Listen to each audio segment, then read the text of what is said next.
नमस्कार दोस्तों, आप देख रहे हैं HW न्यूज और मेरा नाम है सोनू कनौजिया। सत्ता तो आती है और वो कभी भी चली जाएगी। पीएम मोदी को इसे भूलना नहीं चाहिए।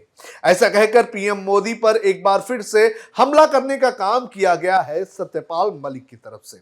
सत्यपाल मलिक ने अपने बयान में किस तरह से पीएम मोदी और बीजेपी वाली केंद्र सरकार पर हमला बोला है, यह मैं आपको एक एक करके बताऊंगा। लेकिन उसके पहले मैं आपसे अपील करना चाहूंगा कि आप इस वीडियो को बड़े पैमाने पर शेयर करें और सत्यपाल मलिक के इस बयान पर आपकी क्या राय है, आप हमें कमेंट करके जरूर बताएं।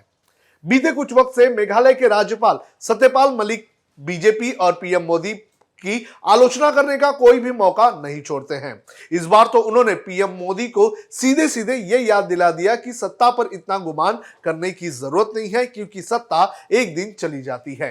पीएम मोदी पर निशाना साधते हुए सत्यपाल मलिक ने कहा कि इंदिरा गांधी भी अपने समय में सर्वशक्तिमान खुद को समझती थी, लेकिन उनकी सत्ता भी चली गई। ऐसे ही एक दिन पीएम मोदी भी चले जाएंगे, इसलिए भला हो कि वे देश के हालातों को ना बिगाड़े। सत्यपाल मलिक रविवार को राजस्थान विश्वविद्यालय छात्र संघ के एक कार्यक्रम में हिस्सा लेने जयपुर पहुंचे थे। उन्होंने कहा कि जल्द ही देश में कई स्तर पर लड़ाई शुरू होने वाली है। अपने हक के लिए किसान फिर से आंदोलन करेंगे, वहीं देश के नौजवान भी अधिकारों की मांग को लेकर केंद्र सरकार के खिलाफ मोर्चा खोल देंगे। प्रधानमंत्री नरेंद्र मोदी को एक बार फिर से निशाने पर लेते हुए सत्यपाल मलिक ने कहा कि मोदी जी को समझना चाहिए कि सत्ता आती और जाती रहेगी। आज गद्दी पर कोई होता है तो अगली बार कोई और वहां पर दिखाई देता है। इंदिरा गांधी भी एक जमाने में बहुत पावरफुल थी, लेकिन उनकी सत्ता भी चली गई, जबकि लोगों का दावा था कि उन्हें कोई भी सत्ता से दूर नहीं कर सकता है। इसी तरह एक दिन आप भी चले जाएंगे, लिहाजा बेहतर होगा कि हालात इस कदर ना बिगाड़े कि उन्हें दोबारा सुधारा ना जा सके। अपने संबोधन में सत्यपाल मलिक ने केंद्र की नई अग्निवीर योजना पर भी सवाल खड़े किए हैं।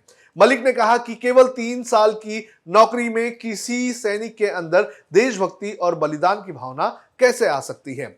सरकार की इस नादानी से देश की सेना कमजोर हो सकती है, जिसका नुकसान पूरे मुल्क को उठाना पड़ सकता है।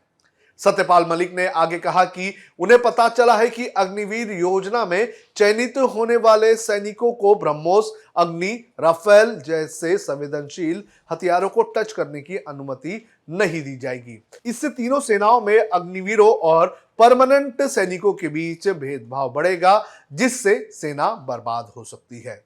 तो इस तरह से सत्यपाल मलिक ने प्रधानमंत्री नरेंद्र मोदी और बीजेपी पर हमला बोला है।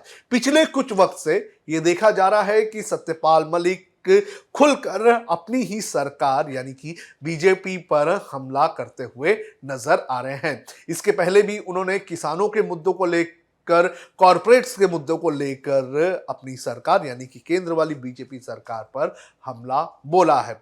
अब सत्यपाल मलिक के इस बयान का क्या मतलब निकाला जाए, ये आप कमेंट करके हमें जरूर बताएं। अब खबरें पाइए सबसे पहले हमारे मोबाइल न्यूज एप्लीकेशन पर। एंड्रॉइड या iOS प्लेटफॉर्म पर जाइए, HW न्यूज नेटवर्क को सर्च कीजिए, डाउनलोड कीजिए और अपनी सुविधानुसार भाषा का चयन कीजिए। खबरों की भीड़ में अपने काम की खबर पाते रहिए।